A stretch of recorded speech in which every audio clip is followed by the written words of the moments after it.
refuge until enlightenment to the Buddha, the Dharma, the Sangha, by the accumulations of practice of giving and so forth, may I become the Buddha to benefit all sentient beings. I go for refuge until by my accumulations of practice of giving and so forth, may I become a Buddha to benefit all sentient beings. I go for refuge until enlightenment to the Buddha, the Dharma, the Sangha, by my accumulations of practice of giving and so forth, may I become a Buddha to benefit all sentient beings.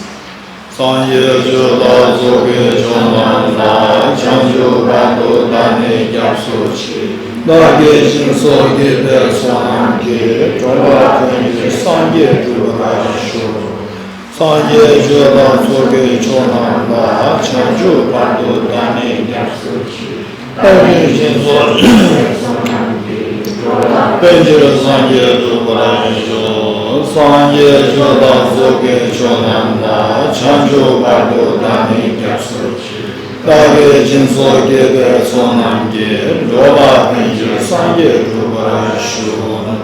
Independent origination, there is no ceasing, no rising, no annihilation, no permanence, no coming, no going, no separateness, no sameness. I prostrate to the consummate Buddha, which is freed of elaborations. I prostrate to the mothers of the hearers, the Bodhisattvas and the Buddhas, which through the knowledge of all these hearers, peace, which through the knowledge of past gurus, and greatness achieve the aims of the world, and through the possession of which helps subdue towards its mother varieties of teachings. The one who is transformed into the Lord guide and motivated bodies into the sentient beings, the teachers, guard and protector to yoga administrations. The one who is eliminated the development of civilizations.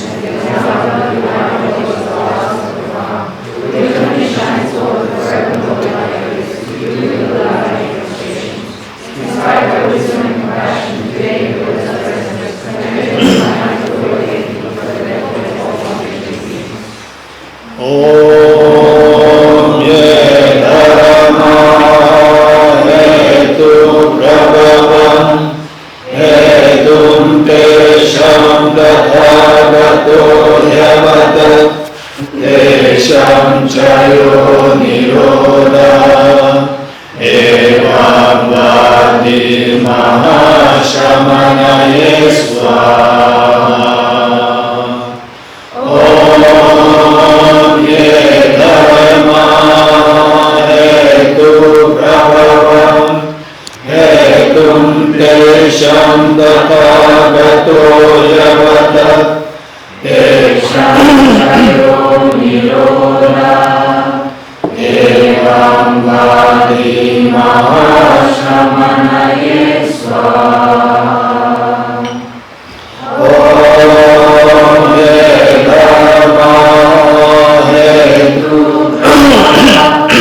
Hetum Tesham Tathagato Yavata Tesham Chayo Nirodha Evam Vadi Mahashamanaye Swaha. All phenomena arising causes, the causes of joy, the Dharma, the same processes, courage, and grace.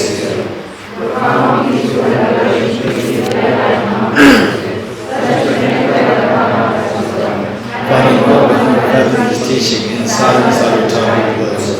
Pure natural thought and expression is a professional wisdom, which is ongoing, unceasing, and has the nature of space. Is also the apprehension of self-realized wisdom. To you, the mother of the Buddhas, of the times, are in this sense. All composite things are impermanent. All contaminated things are the nature of suffering. All phenomena are the nature of emptiness and selflessness.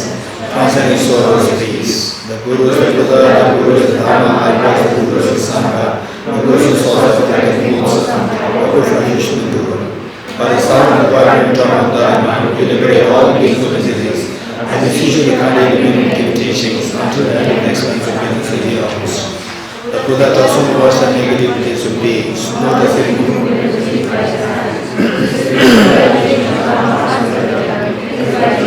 the suchness of the beings are liberated. With four elements, I receive the Buddhas of all directions to shine light of Dharma, all the limits of this room. If attached to Islam, you are not a spiritual practitioner. If attached to Samsara, you have no good position. If attached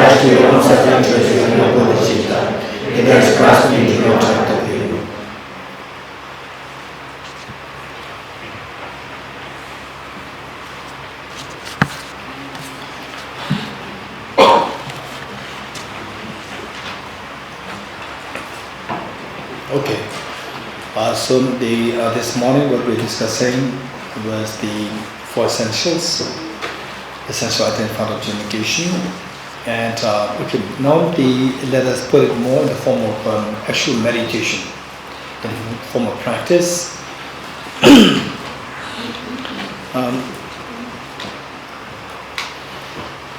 Okay, just first look at this flower. Look at this flower and okay. Look at this flower and just mentally remember this flower.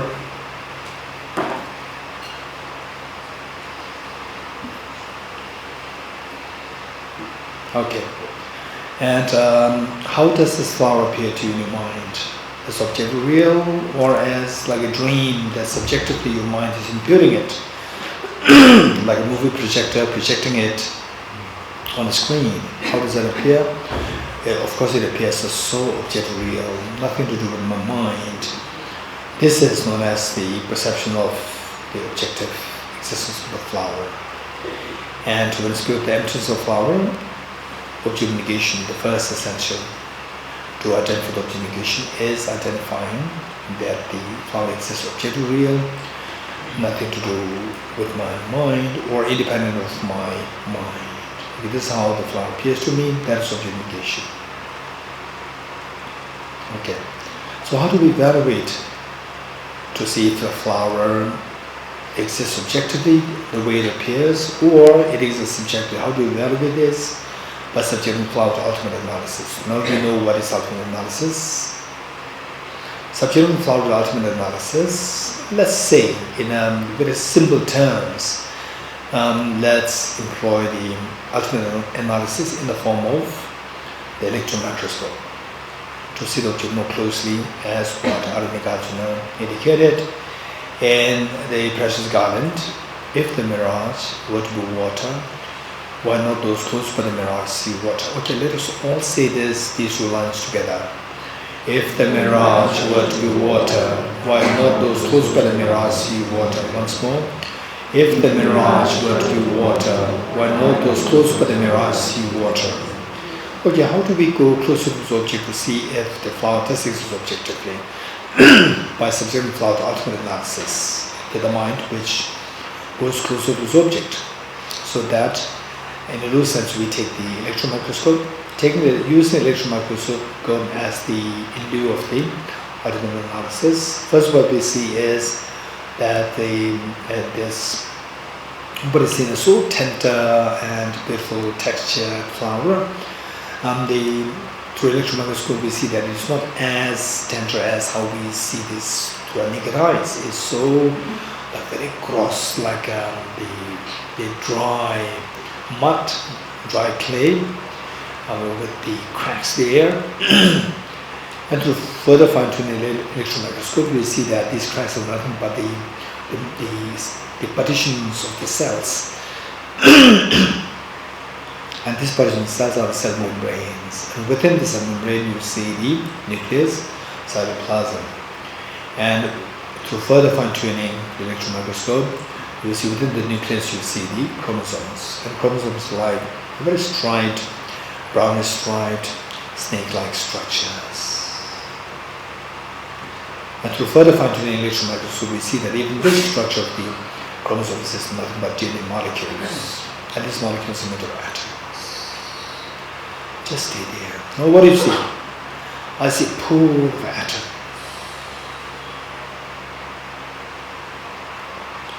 If the flower does exist objectively, then this flower should sustain this analysis. In other words, this flower should exist and should be seen by the ultimate analysis. And subjecting flower to ultimate analysis, we just see the bunch of atoms or pool of atoms. The flower, which was so beautiful, but these atoms, none of the atoms of the flower is beautiful, but these atoms, they are what we call as the parts of the flower. If the flower does exist objectively, there are only two possibilities, two options. One is that these atoms that we see should be the flower, or the flower should be different from these atoms. this atoms from the object to be identified as should be identified as the flower, but this is not the case. None of the atoms should be identified as objectively as the flower, objectively as one with the flower, which means objectively these atoms are not the flower. If you are sure of this, this is the understanding of the second essential understanding, the emptiness of the objects being intrinsically one with its parts. Okay, be sure of this, that what I'm seeing is the atoms, these are not intrinsically to be identified as the flower, which means it is intrinsically, these are not intrinsically one with the flower. These parts are not, the atoms and the parts are not intrinsically to be, or objectively to be identified as one with the flower. In other words, these are not to be identified as objectively with the flower. If you are sure of this, you got the second essential.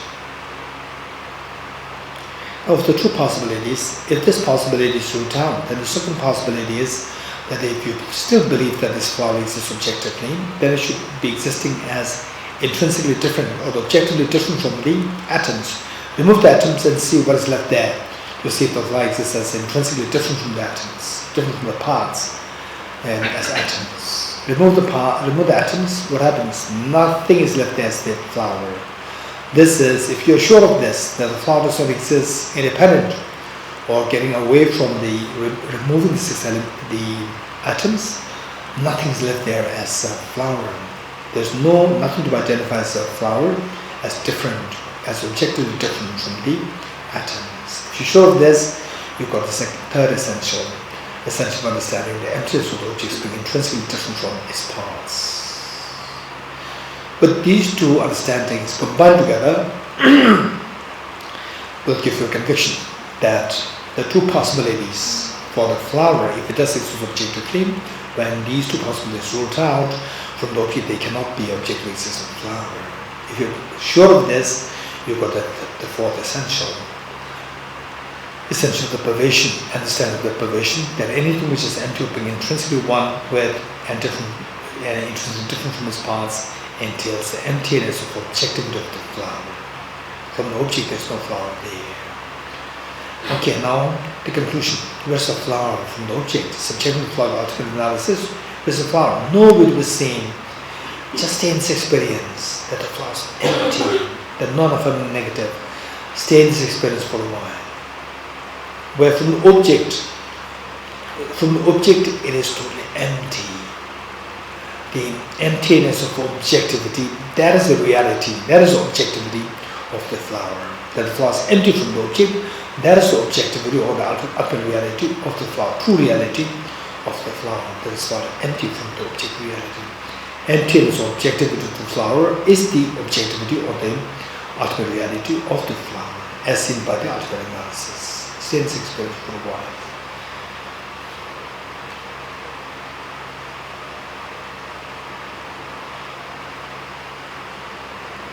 Okay. Now just imagine that you come out of the meditation. Again think of the same flower. Again the flower comes back in your mind.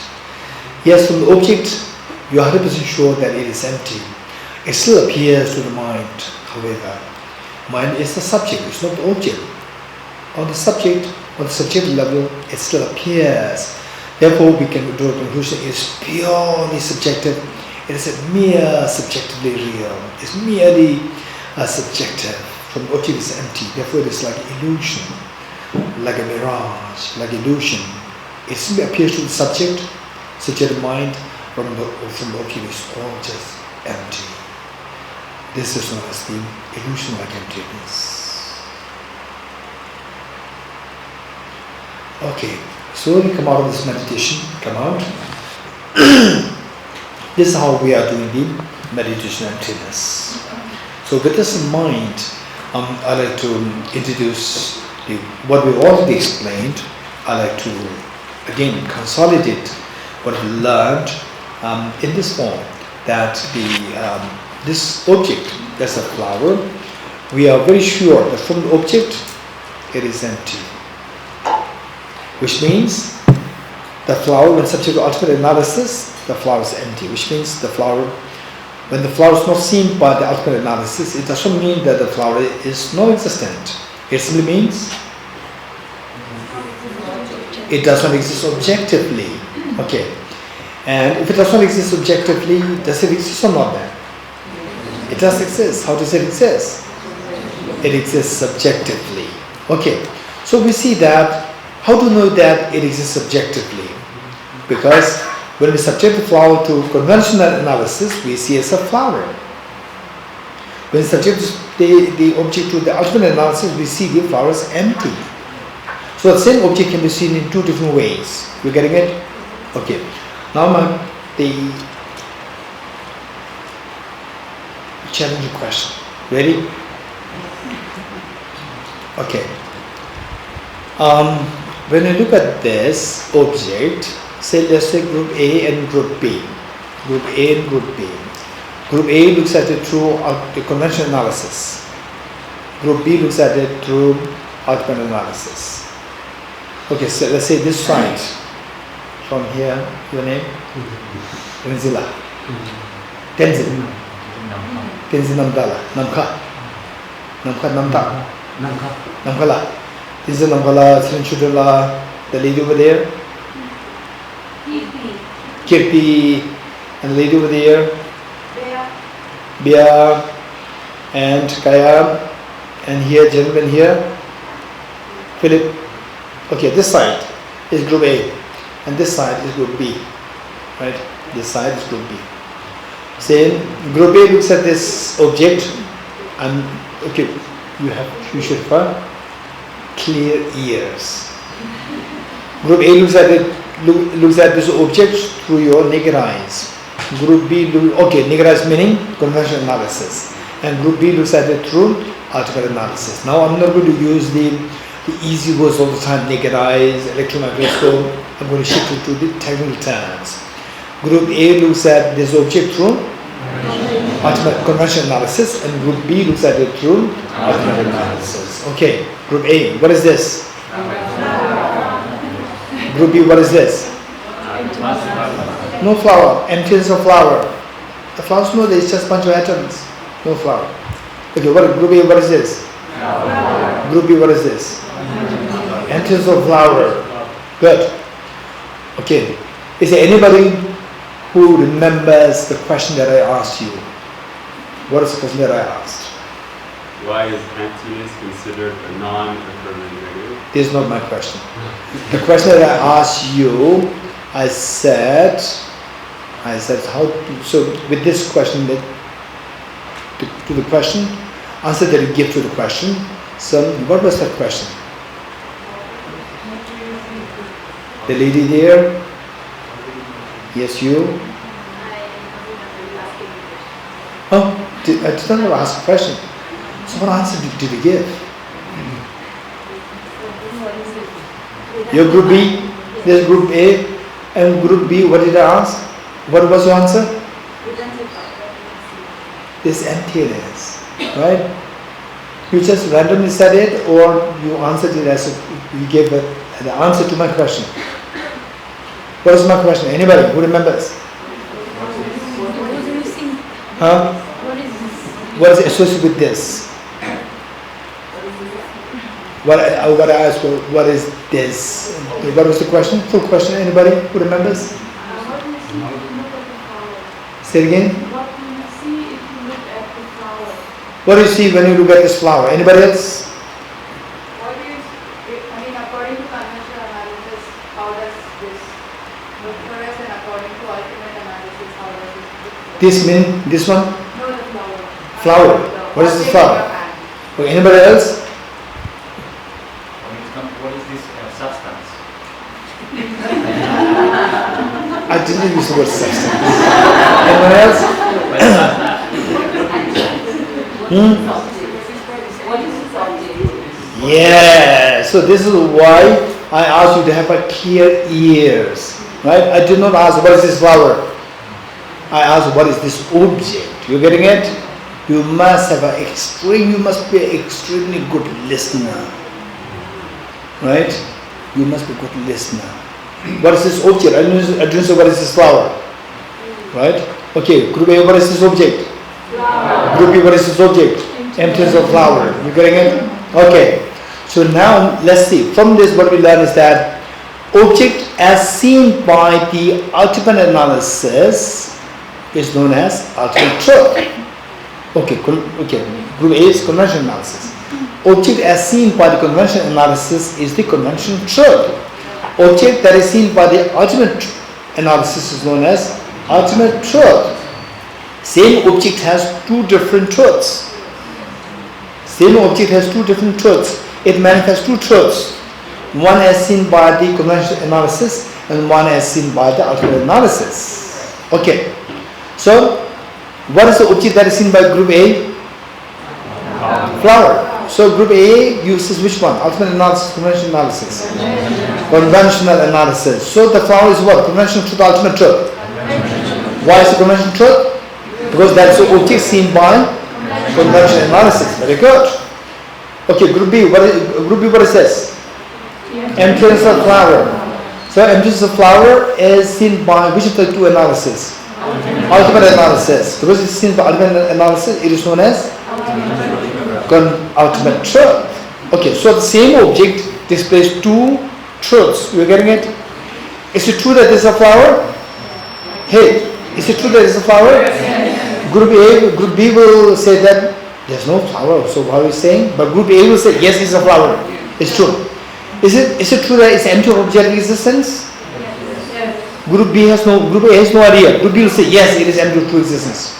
So it is true for you, it is true for you as well. But you see the truth as different. You see there's a flower. The group B sees this as an emptiness of flower. Both are the truth. Both are the truths of the same object. So this is known as the same object demonstrating two truths. Therefore, the Buddha taught that all phenomena, every phenomena has two truths. Every phenomena has two truths. My question is still yet to come. Every phenomena has two truths each. But my question to you is, what makes group A say that this is flower? Hey, group A, what makes you think that this is flower? I can see through conventional analysis. Okay. And what group B, what makes you see that this is emptiness of flower? I can see through the ultimate analysis. Okay. Now, what this object is, it is not determined by the object. It is determined by the subject. When you use the conventional analysis, you see this as a flower. You see the conventional truth. When you use the ultimate analysis as a subject, you see this is emptiness of flower. Ultimate truth. Now my question to you is, if I remove the two subjects, if I remove the two subjects, conventional analysis, ultimate analysis, if I remove the two subjects, what is this object? Huh? We don't know. Raise hands.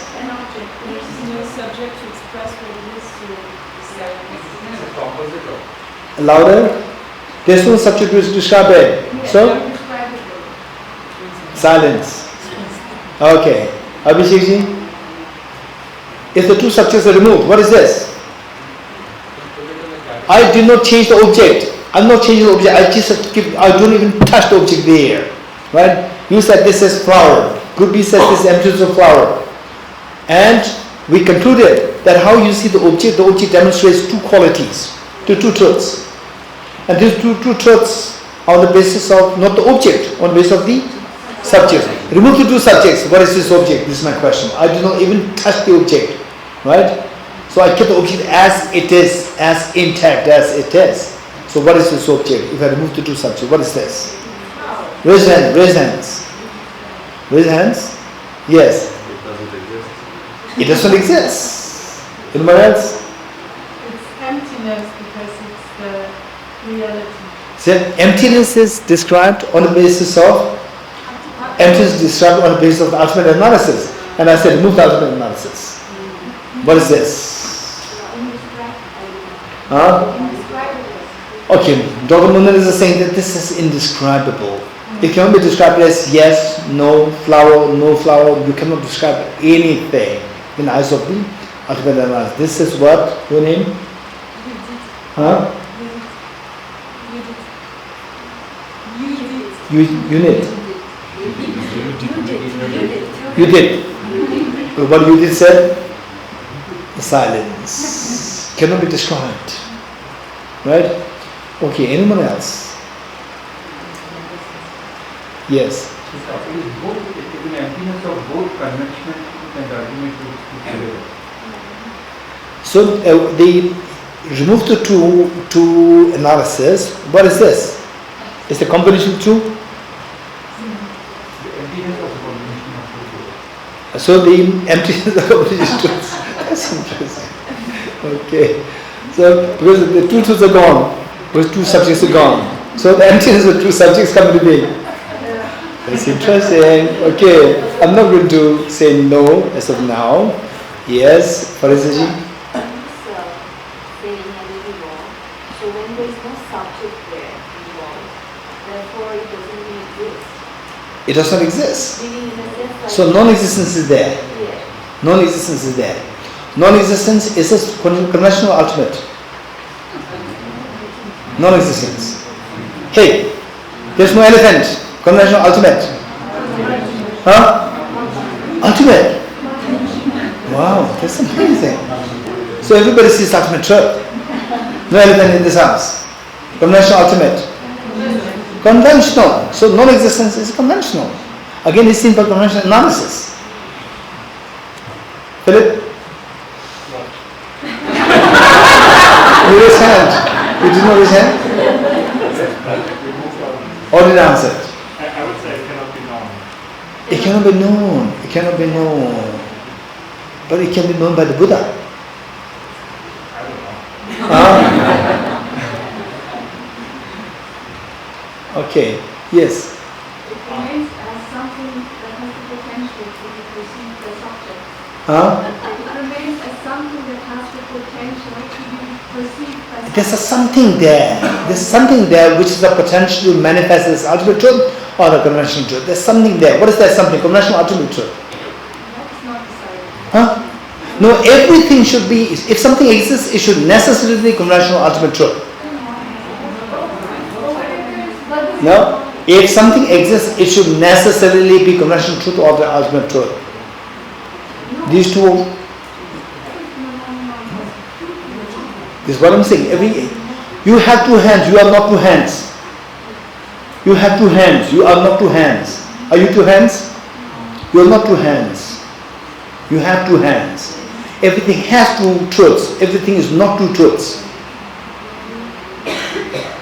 You getting it?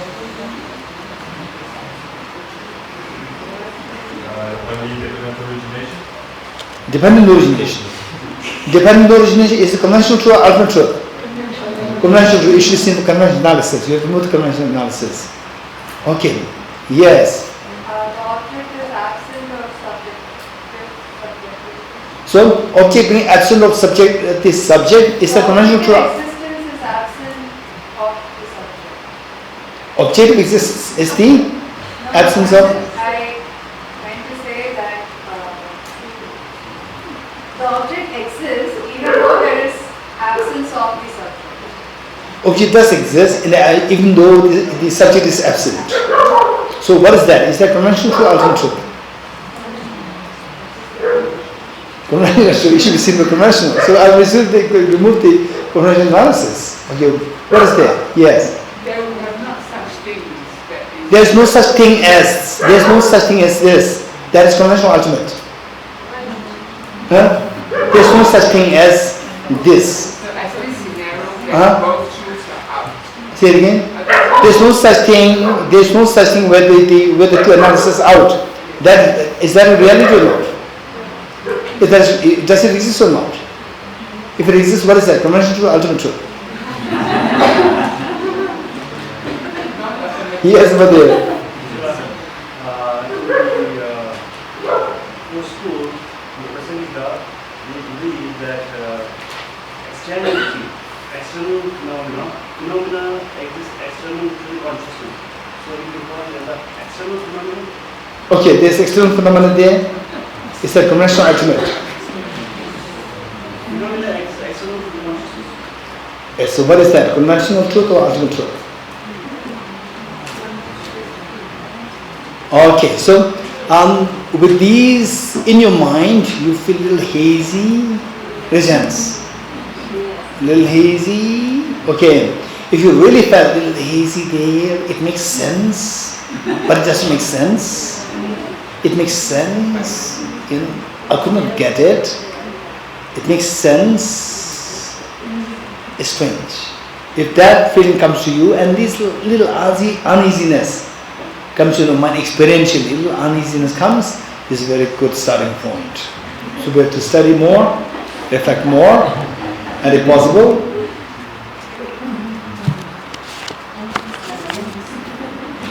you cannot go to this directly. You cannot go to this directly, Nalanda Master's course. You cannot do this directly unless you have done earlier Master's course or earlier Diploma course or NCC, Nalanda Certificate course. Without one of these three things done, you cannot directly do this Nalanda Master's course batch 2. But this is possible there, Nalanda Diploma course batch 4. You're getting it? So, likewise, there are many other such courses, not necessarily from Tibet House. There are other courses as well, but it's always better to do something, a very systematic course.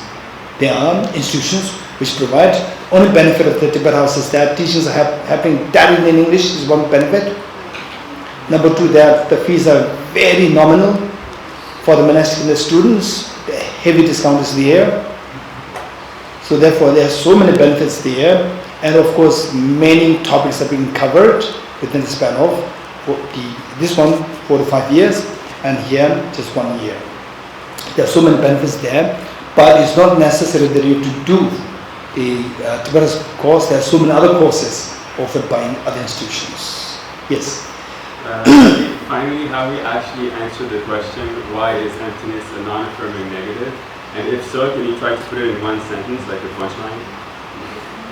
If we have answered this question, why is emptiness a non-affirming negative?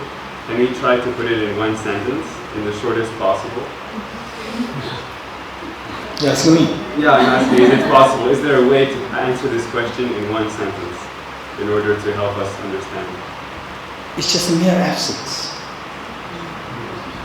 Okay. That's too short. There's no shorter than one word. Right? I added 3 words. Okay. It's just absence. It's just absence. 3 words are there. Not too short. Okay. Yes. When we say it's just absent, how we does not want to Okay, that's a good question. It's just an absence. How is it not nihilism? Okay, then we have to explore more. Yes. We have removed both subjects. So If this is just rhetorically, it's not just, in actuality you cannot remove any of the subjects. But rhetorically, if you have to remove the subjects. in that case, without subject, then the ultimate and conventional doesn't make any sense. So without the subject, ultimate conventional doesn't make sense. Is that conventional ultimate? Huh? There's no mind. Do you know that or not? Without subject, there should be no ultimate, no conventional. Do we all understand it? If you understand it, it must be conventional truth. If it's conventional, it should be seen by conventional analysis. Right? We have not removed the conventional analysis. Okay, this is the one thing that we need to keep in mind. And on that basis, seeing the true truths.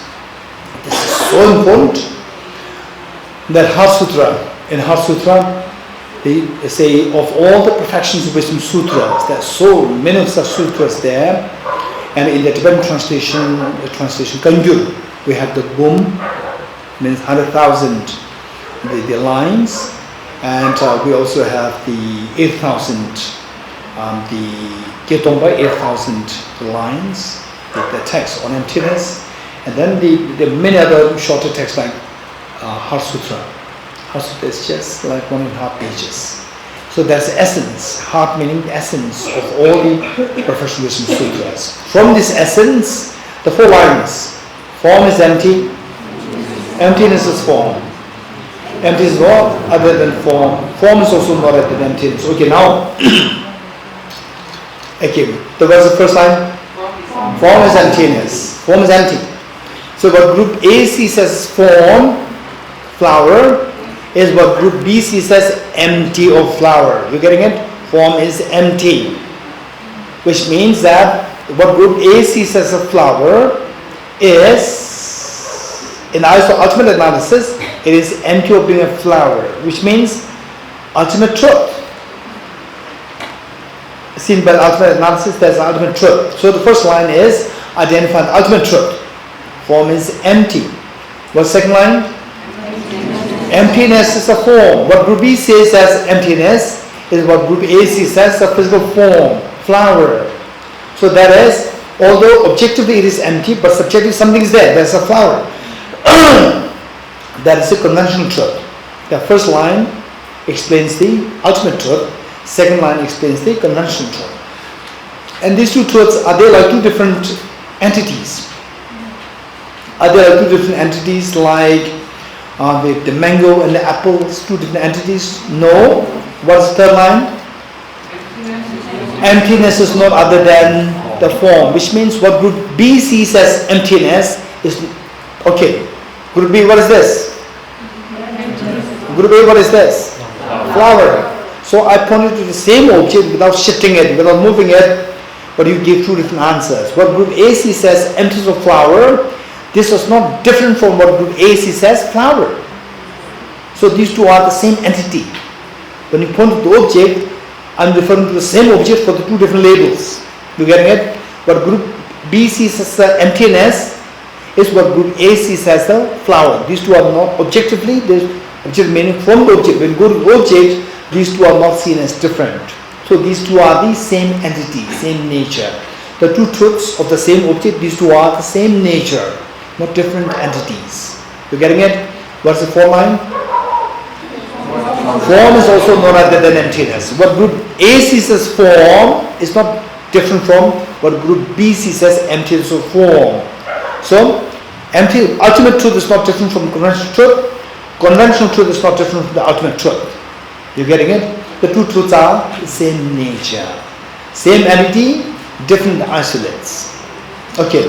Can anybody give me the reason or any reason to explain how the two truths of the same flower, these two truths are isolated wise different, which means in the mind how the two things appears different.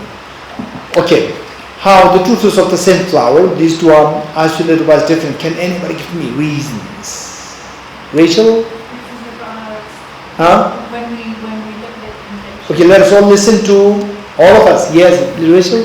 Well, when we look at it intentionally, we're looking at it with our obstructed minds because of our cognitive. So what was my question? What was my question?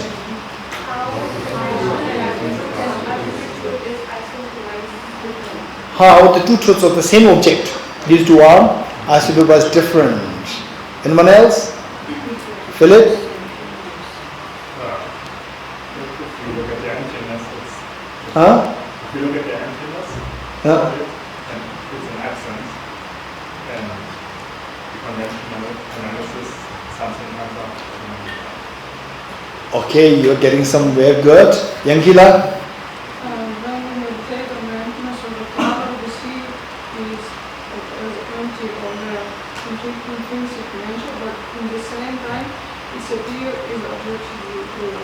So we have two isolates in our mind. How to isolate? We have absence of the flower being. Okay, so the two understandings are much more similar. What Philip, what Engel is saying is much more same. Anybody else who likes to put in your own words Okay.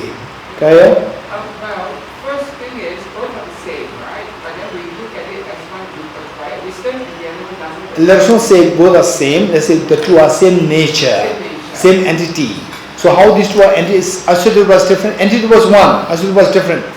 So how these two Asura was different? Because one aspect, one of the understanding is required by wisdom, the other one is not required by wisdom. Say it again. That is when we see the ultimate analysis, it's because we have wisdom to see that. Perfect. The other one. The other one, we don't have any wisdom to see that. Okay, that's also nice way of saying it. That one, the flower, you don't require any wisdom. Just whether you say flower, anybody can see this. But emptiness of flower, to see that you need a wisdom. So one, the object to be seen by the wisdom, one to be seen without even any wisdom, you can see that. So therefore these two are as well different. That's good. Anybody else? Yes. We look at the flower from two different levels of subtlety, so we describe two different characteristics. Okay, that's also a nice way of saying it. Say one is very subtle, one is very gross. Flower is very gross. It's very gross. But the emptiness of flower is very subtle. So one is subtle, one is gross with respect to how you understand it. Your mind understands it. Isolated meaning how it appears to your mind. One appears as very subtle, one appears as very gross. Very good way of identifying the two as two different isolates. Very good. Anybody else? Yes. Similar, which is the way we employ the analysis, the subjective analysis in two ways. So that is why it is. Oh, there's also another look. So look, there's a richness, the great richness of the explanation coming up. So the fact that the flower, it should be seen by the conventional analysis, not by the ultimate analysis. Whereas the emptiness of flower must be seen by the ultimate analysis, not by the conventional analysis. So the subjects should be very different. So therefore, the two things are actually was different. Anybody else? More? Appearances are deceptive. So what I see does not exist in the way it exists. So what I see there as a flower, if I think of it through ultimate analysis, it's actually inherently empty. It's empty. So one, through just in a loose perception, you see a flower. Then the moment you change the subject to ultimate analysis, you see the emptiness of flower. So again, very good way of seeing these two things as well as anybody else.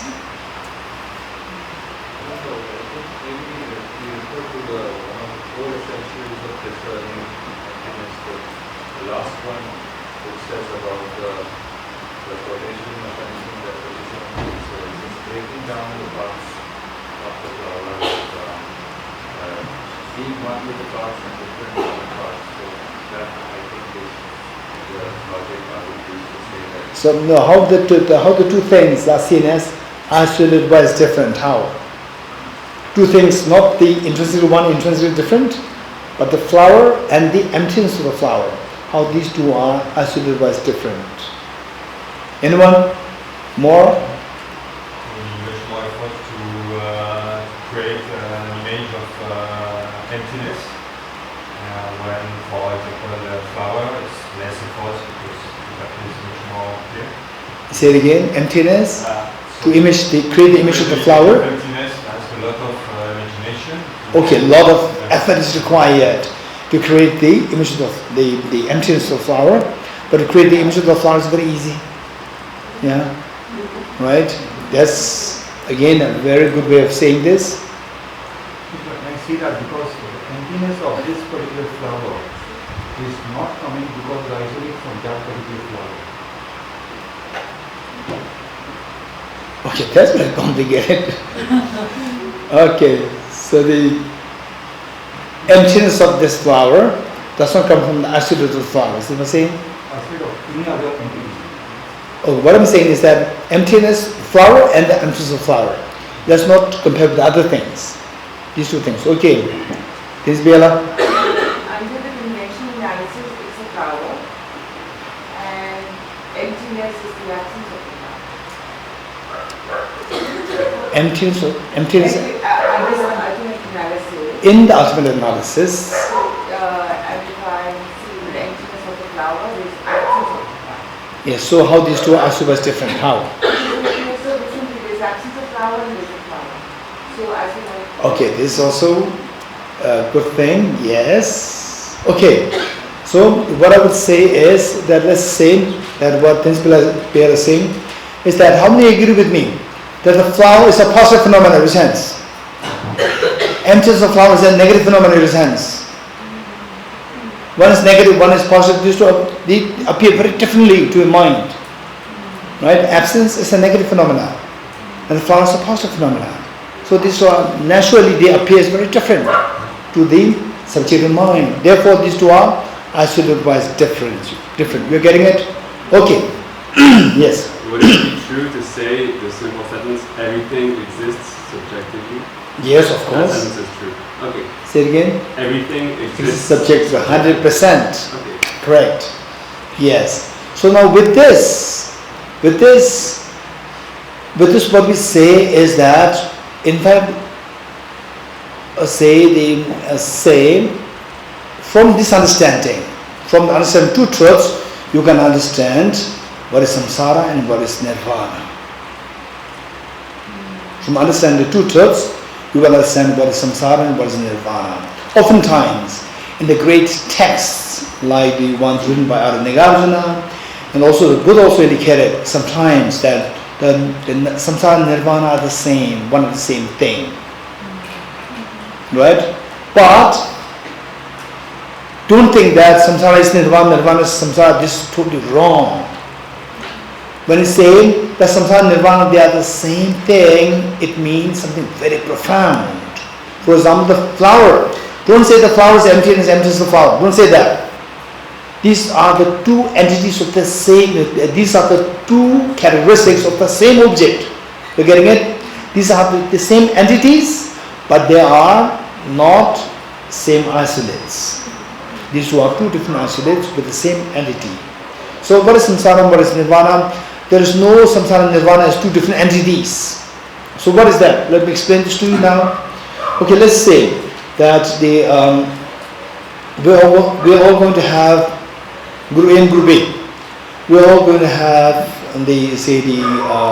go for a pilgrimage to Mount Kailash. Right? We're all going for a pilgrimage to Mount Kailash. And in Group A and Group B, say the Venerable Tudan Tenzila, and Tudan Tenzila said that she warns us that hey, we should be very careful when you go there. You can have glare issue. What is glare issue? What's a glare issue? Anybody? Sun's light, it can be very bright that it can damage your eyes. So we should be very careful. For that, what do we need? We need glasses or goggles to stop the glare, right? And then Group A and Group B, Venerable Tenzila shows us two different shops from where you can buy the goggles. Shop one is a very cheap shop and the other one is extremely high quality shop. But from the cheap ones, Group A, you go to the cheap one or the high quality one? Cheap ones. Group B, high quality ones. Okay, so Group A is the guy is responsible, not me. He takes us to the cheap one, right? And then you buy the goggles. Group B also buys the goggles. Then you go to Mount Kailash. And Venerable Tudan Tenzila said that Mount Kailash is so precious, so holy, and the snow is so spectacularly clean, so spick and span clean, so beautiful. You go there and Group A looks at it. What is this? Very dirty Mount Kailash. Very dirty Mount Kailash. Group B looks at it. It's so beautiful, spick and span clean, so beautiful, right? And Group A says, what is this? It's so dirty. So why Group A you are saying so dirty? Why? Because of the dirty lens, right? Who's responsible? Guy is responsible. He took you to the cheap shop. You're getting it? Your glasses are so dirty, and you think that the Mount Kailash snow is so dirty. And Group B Kaya took them to the good quality shop. So they got this extremely Japan-made goggles, right? And wow, it's so clean. Okay, now look. What group A sees as a dirty Mount Kailash, what group B sees as a very clean Mount Kailash. It said the same object to different objects. Same object. And why? The two see two different objects there. One's very clean, one's very dirty. Why? Because of your two different subjects, two different goggles. You're getting it? So the Mount Kailash seen as dirty by group A through the dirty lenses, that is samsara. Mount Kailash seen by as very clean Mount Kailash as seen by the group B through the very clean lens, that is nirvana. You're getting it? Very clean, so pure, very dirty. And group A also thinks of, I think it's that, maybe Pinzola is more, say the person to drive into Cherry Dubos, Mount Kailash Clean Project. So they start Mount Kailash Clean Project from group A, right? And group B says that no need of, right? Omala, right? No need of Mount Kailash Clean Project. It's already very clean, right? Okay, so say that, are you looking at the same Mount Kailash or different Mount Kailash? Group A and group B. Same Mount Kailash. Same Mount Kailash seen through a dirty lens to be seen as dirty Mount Kailash, that is samsara. Same Mount Kailash seen as very clean Mount Kailash in the eyes of the clean goggles is known as the nirvana. So these are the two aspects of the same object. Same object. So how do we look at how do we interact with the world? What do you see the world? Imperfect or perfect? You see the world as imperfect or perfect? Very imperfect. Look at a family conflicts are there, right? Neighbors, COVID-19. If there's rain, there's a rain problem. No rain problem. If you're alone, being lonely problem. If there are other people, no privacy problem. All problems are there. These are samsara seen through your dirty lens of your mind. When you look at things from the dirty lens of mind, we invariably see things as dirty. That is samsara. There's no samsara outside there. Whereas if you purify this lens of your mind, you look at the same object, right? You purify mind. Then you are by yourself. You say, wow, what a privacy. When you're with other people, you say that, wow, I'm not lonely. You're getting it? It's so beautiful. Okay. So this is how we see that the samsara nirvana is just a matter of how you look at it, and it's to the degree of cleansing your mind. You cleanse your mind which otherwise sees things objectively real. You remove that, then you see nirvana. When you project things objectively real and believe that there is objectively real, that is samsara. It's the same object. It's how you see that. With emptiness of the object, or with emptiness of objectivity of the object, or presence of the object of the object. Present object of the object, that is samsara, and emptiness object of the object, that is nirvana. It's the same object, seen in two different ways. You see samsara and nirvana, depending on how you look at it. Okay.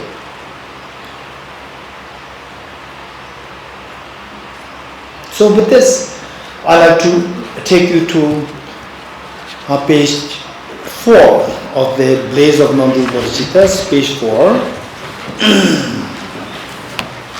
I don't know if I asked somebody to remind me to explain this verse. Did I ask somebody? In dependent origination, there is no ceasing, no arising, no annihilation. Did I ask somebody to remind me? Huh? You don't remember? Right. Even the people who have to remind me, they also forgot. Right. Okay, never mind. So let's see. This is now, having understood what is samsara, what is nirvana, on a basis of understanding of emptiness of objectivity, you see that this line is extremely, this verse is extremely precious. Okay. In this world, where we live in the world of miseries. These miseries is all marked by 8 phenomena of dependent origination. What are they? Arising and ceasing, right? Say, good people comes to your campus, you are happy. Bad people comes to your campus, complicated people comes, you are unhappy, right? Bad people leaves, you are very happy. Good people leaves, you are very sad, right? Coming, going. And then say, birthday, people celebrate. Birthday, somebody is born, you celebrate. Rising of somebody. And then ceasing of somebody dies, you also pain, right? So coming, arising and ceasing. Coming and going. Then the good things, like New Year, the happy moments like New Year and so forth, you want that to be permanent, right? And the bad things, you want them to annihilate altogether, yes? Permanence and annihilation. And some people, they fight saying that we are not one country, we are different countries. And some people, they fight saying that no, we are one country. East Germany, West Germany, we are one country. We are not 2 different countries.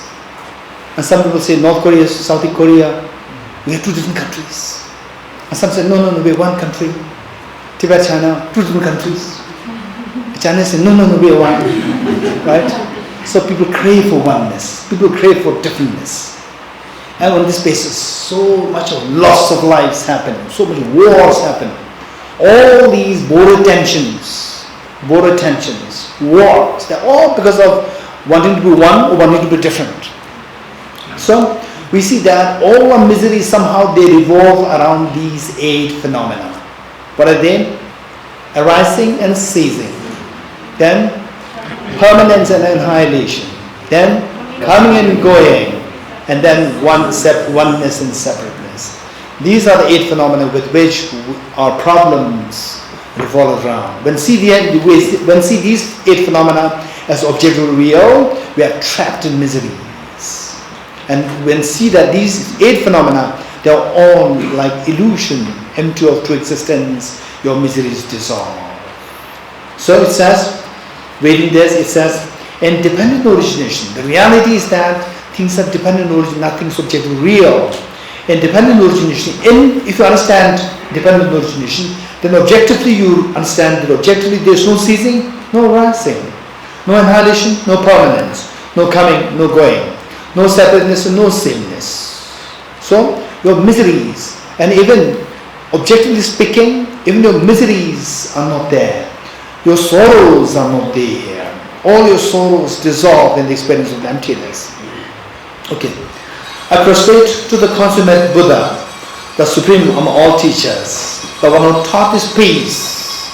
In this experience of emptiness, when the subject of your misery is to ultimate analysis, what happens? When the subject your misery is to ultimate analysis, what happens? You see the emptiness of the miseries. You're getting it? Your misery is dissolved. Your misery is transcended. So what do you expect, or what do you aspire? Miseries or the peace of the freedom from miseries? Peace of the freedom of miseries. This is what we are seeking. So the Buddha taught, yes, you can experience it. Within the miseries, you can experience the peace of the freedom from the miseries. Experience emptiness of the miseries, you will experience the peace, absolute peace. And yes, that's very true. So where, even if you're in the midst of the problems, if you can meditate in emptiness, you can see that objectively, things are all empty. Objectively, your miseries are empty. The moment you get experience, instantly that mental agitation subsides. Instantly, it subsides. So, this is what everybody is seeking. And who taught this on this earth for the first time? It says, I prostrate to the consummate Buddha, the supreme among all teachers. Who is the supreme of the teachers? The teacher to teach you what you like the most. What is that thing which you like the most? Fearlessness and infinite happiness. And what makes you go there, what takes you there is the experience of emptiness. And whoever teaches that is the supreme of all the teachers. In this world, who taught it for the first time? The Buddha taught it. So therefore, you are the supreme of all the teachers. The supreme among all teachers, The one who taught this peace. Which peace? Peace where all your misery is dissolved in the experience of emptiness. This peace which is free of elaborations. For example, okay, bad people are coming, so much fear. Good people are going away. Now I have no support, right? Or now that country is annexing my country, right? Or now that country is dividing our country into two, right? And then they say okay, now what COVID is rising,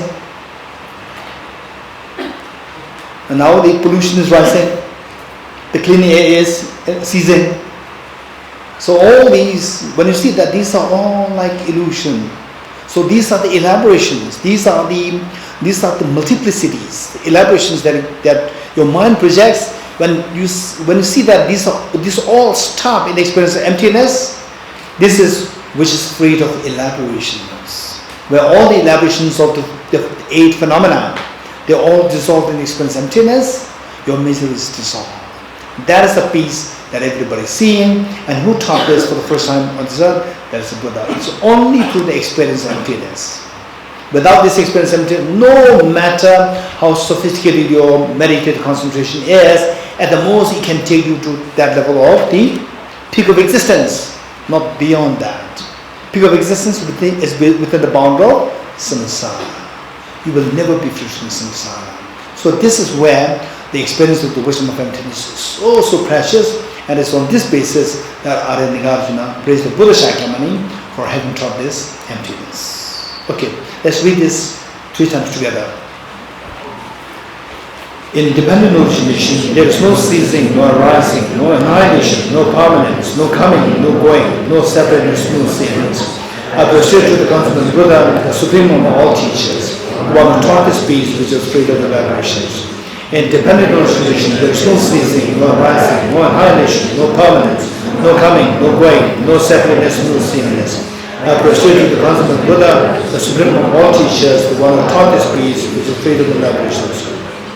In dependent origination, there is no ceasing, no arising, no annihilation, no permanence, no coming, no going, no separateness, no sameness. I prostrate to the consummate Buddha, the supreme among all teachers, the one who taught this peace which is free of aberrations.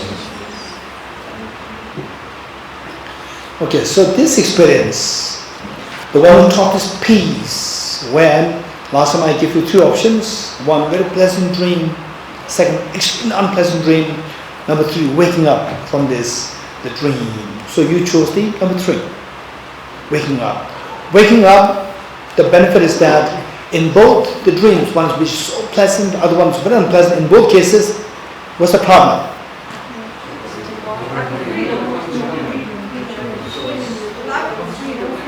Lack of freedom. In both cases, there's a lack of freedom. Lack of freedom is misery. Misery is samsara. So therefore, when you wake up, all that you see in the dream as arising, ceasing, right?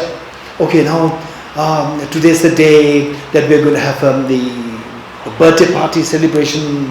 Birthday celebration rises, and in the evening, birthday celebration comes to an end, ceasing. Then I wish that the COVID is not at all that annihilated completely. I wish that there's a permanent solution. Is there permanence? I wish that the bad people are always away from us. They are split from us. Good people are always together with me.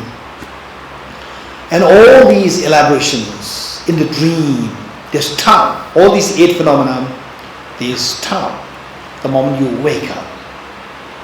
You wake up, they're stopped. Because of this, all the problems related to these 8 phenomena stops. So that is the freedom, that is nirvana, this absolute peace. Okay.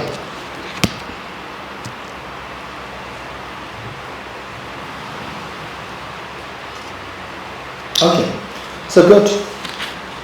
We'll stop here.